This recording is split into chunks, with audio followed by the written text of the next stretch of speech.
Halo teman-teman, saya Muhammad Ihsan Firdaus dari Prodi Ilmu Hukum, Fakultas Hukum Universitas Nahdlatul Ulama Indonesia dengan NIM 24 2035. Video ini merupakan tugas ujian akhir semester untuk mata kuliah Hukum Konstitusi yang diampu oleh Dr. Mukhtar Said, SHMH.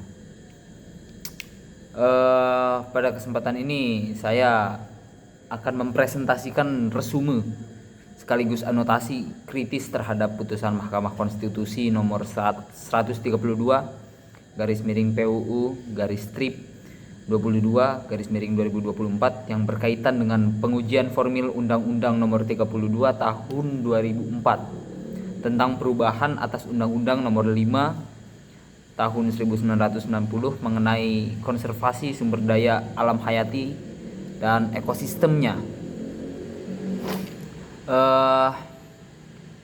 Sebelum masuk kepada analisisnya, presentasinya, penting untuk kita meletakkan perkara ini dalam konteks yang lebih luas. Dalam beberapa tahun terakhir, praktik pembentukan undang-undang di Indonesia semakin sering dipersoalkan bukan semata-mata karena substansi normatifnya, tetapi karena proses pembentukannya atau proses produksi implementasinya yang dinilai tertutup, cepat dan minim pelibatan publik. Kalau kita berbicara tentang pembentukan norma ya atau membuat aturan, itu penting untuk kita mengetahui bahwa adanya asas meaningful participation, di mana partisipasi masyarakat itu bermakna.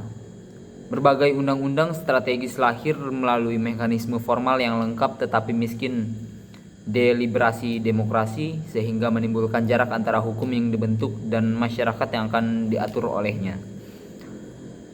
Isu konservasi merupakan bidang yang sangat sensitif. Sering kali terjadi di lingkup sumber daya alam atau konservatif ini, kebijakan-kebijakan yang menyangkut perlindungan lingkungan hidup tetapi juga berkaitan langsung dengan keberlangsungan hidup diatur secara tertutup. Oleh karena itu, proses pembentukan undang-undang seharusnya membuka ruang partisipasi yang luas, inklusif dan bermakna. Ketika proses tersebut dilakukan secara tertutup, resiko lahirnya kebijakan yang tidak sensitif terhadap realitas sosial menjadi semakin besar. Putusan mahkamah berikut yang akan saya sedikit analisis hadir dalam konteks ketegangan tersebut, dalam konteks konservasi atau sumber daya alam. Perkara ini tidak hanya menguji apakah Undang-Undang Nomor 32 Tahun 2024 telah melalui tahapan pembentukan undang-undang secara formal, tetapi juga menguji sejauh mana Mahkamah Konstitusi konsisten menempatkan asas keterbukaan dan partisipasi masyarakat sebagai elemen substansial dari demokrasi konstitusional yang wajib untuk memiliki partisipasi. Putusan tersebut diajukan oleh pemohon dari tiga NGO. Sebentar saya cek. Yang pertama itu dari Aliansi Masyarakat Adat Nusantara atau disingkat AMAN. Lalu yang kedua itu ini yang sering sekali terjadi atau sering kali terlibat di dalam beberapa konflik atau penyelesaian konflik, itu Yayasan Wahana Lingkungan Hidup Indonesia, itu WALHI. Lalu yang ketiga ada Koalisi Rakyat untuk Keadilan Perikanan atau KIARA. Nah, mereka ini yang menjadi pemohon dalam putusan ini. Mereka mengajukan dalil utama bahwa pembentukan Undang-Undang Nomor 32 Tahun 2024 telah melanggar asas keterbukaan sebagaimana diatur dalam pasal 5 huruf G Undang-Undang Nomor 12 Tahun 2011. Pelanggaran tersebut ditujukan melalui pembahasan undang-undang yang dilakukan secara tertutup, tidak terbuka, tidak melibatkan masyarakat secara jelas gitu. Maksudnya melibatkan tapi secara eksplisit, tidak secara eksplisit. Keterbatasan akses publik terhadap dokumen legislasi serta partisipasi masyarakat yang bersifat semu, tidak memenuhi prinsip meaningful participation. Itu yang tadi saya singgung di awal, di setiap demokrasi itu perlu adanya meaningful participation. Di sini para pemohon secara khusus menekankan tidak terpenuhinya 3 hak utama dalam partisipasi bermakna, yaitu hak untuk didengar, hak agar pendapatnya itu dipertimbangkan, dan hak untuk mendapatkan kejelasan atas pendapat tersebut, ditolak, diterima, atau apa kayak gitu. Selain itu, pemohon mendalilkan bahwa pembentuk undang-undang telah mengabaikan presiden konstitusional, terutama putusan Mahkamah Konstitusi sebelumnya, yaitu nomor 91/PUU nomor 28/2020, yang menegaskan bahwa kegagalan memenuhi satu standar pembentuk undang-undang saja sudah cukup untuk menyatakan adanya cacat formil. Kayak seperti itu. Namun dalam pertimbangannya, Mahkamah Konstitusi terlebih dahulu menegaskan bahwa Mahkamah itu berwenang mengadili perkara aquo. Permohonan diajukan dalam tenggang waktu yang sah dan para pemohon memiliki kedudukan hukum. Namun persoalan utamanya itu terletak pada penilaian mahkamah terhadap proses pembentukan undang-undang yang diuji. Ini bukan perihal undang-undang tersebut, tapi perihal proses penciptaan undang-undang tersebut, lahirnya undang-undang tersebut. Mahkamah berpendapat bahwa seluruh tahapan pembentukan Undang-Undang Nomor 32 Tahun 2024 ini, mulai dari perencanaan sampai pengundangan, yaitu dari awal sampai akhir, telah dilaksanakan sesuai dengan ketentuan peraturan perundang-undangan. Penilaian ini bersifat formal administratif, dengan menitik beratkan pada keberadaan tahapan, bukan pada kualitas demokratis pada pelaksanaannya. Jadi argumentasi Mahkamah Konstitusi menegaskan bahwa aturan ini udah sesuai undang-undang gitu, sesuai administrasinya gitu. Terkait asas keterbukaan atau partisipasi publik, ini masih dipertanyakan sebetulnya. Kenapa masyarakat ini agak kesulitan untuk mendapatkan kabar perihal undang-undang tersebut, undang-undang yang diciptakan tersebut, yang lahir tersebut. Namun Mahkamah menyatakan bahwa DPR dan pemerintah telah menyelenggarakan rapat atau konsultasi publik, lalu diskusi kelompok terarah, dan kegiatan sosialisasi kepada masyarakat. Mahkamah juga menilai bahwa sebagian pemohon telah terwakili melalui kehadiran dari Working Group ICAS Indonesia, atau kalau kita persimpel itu WGII. Dalam konteks ini, Mahkamah memaknai partisipasi masyarakat sebagai hak yang bersifat proaktif.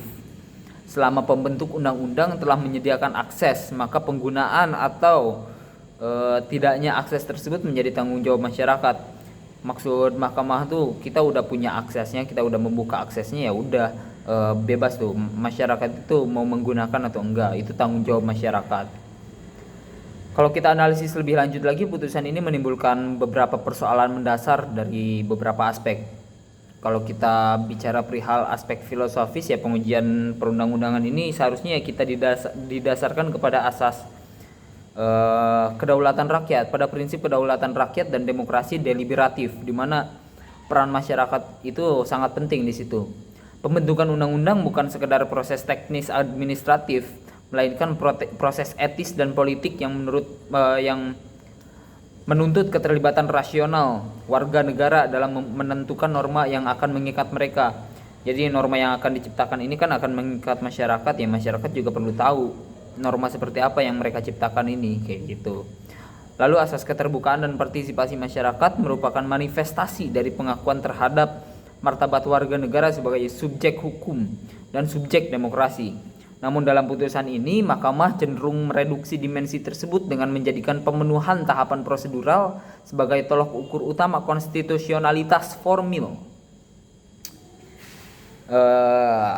Jadi ada reduksi dari asas keterbukaan dan partisipasi masyarakat yang dilakukan oleh Mahkamah Agung. Sorry, Mahkamah. Oh iya, Mahkamah mungkin. Bukan, tapi pembentuk undang-undang kayak gitu. Sorry. Lalu putusan ini menunjukkan inkonsistensi atau labil mahkamah terhadap doktrin pengujian formil yang sebelumnya dibangun secara progresif. Dalam putusan nomor 91 garis miring PUU garis miring 28 garis strip 28 garis miring 2020. Mahkamah kembali pada pendekatan legal formal dengan menyamakan keberadaan forum partisipasi dengan terpenuhinya hak partisipasi. Penafsiran ini akhirnya mempersempit makna partisipasi sebagai hak konstitusional dan mengaburkan kewajiban aktif negara untuk menjamin keterlibatan publik yang efektif dan setara. Seperti itu. Itu mungkin cukup jelas. Lalu putusan ini agaknya kurang mempertimbangkan realitas ketimpangan relasi kuasa dan struktur sosial dalam proses legislasi. Asumsi bahwa warga negara memiliki kapasitas dan akses yang setara untuk berpartisipasi tidak sejalan dengan kondisi empiris masyarakat Indonesia yang plural dan berlapis. Masyarakat adat dan komunitas lokal seringkali berada di dalam posisi struktural yang lemah, paling bawah tuh dia. Jadi agak sulit untuk mendapatkan hak-haknya.